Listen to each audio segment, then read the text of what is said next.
Hi everyone, in this video I will show you that how you can fix NBA 2K25 game any kind of connection problems or the connection issues.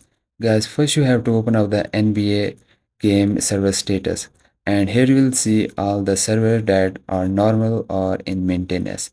So you just need to make sure that the server you are using is in normal mode. If it is in maintenance, then you just need to wait for it to come back into the normal mode, and then you can simply play the game and your problem will be fixed.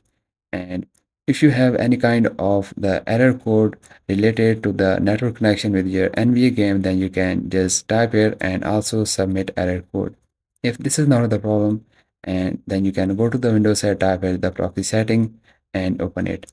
And guys, here you just need to make sure that the manual proxy setup is off, and after that you also need to make sure that you are not using any kind of VPN.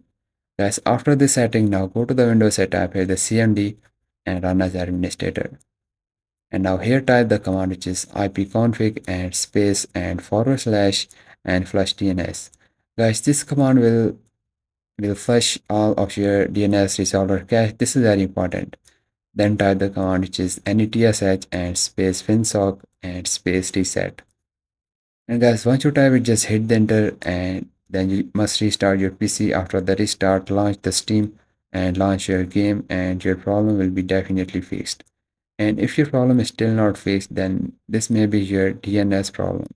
So you just need to change your DNS. Go to the Windows side tab here, the ncpa.cpl, and this setting will show on the top. Just simply open it. And here you will see your Wi-Fi or your Ethernet. So right click on your connection, go to its properties, and highlight the Internet Protocol version 4, go to its properties. Now click on the use the following DNS address, and the preferred DNS, type the 8888, and in the alternate type the 8844. And guys, this is the best Google DNS server. Then just click on the OK, then click on the close, then just simply open up the Steam, launch the game, and hope your problem will be fixed after one of the solution. And if your problem is this, please don't forget to like this video because this is only motivation for me, and I will see you guys in the next video.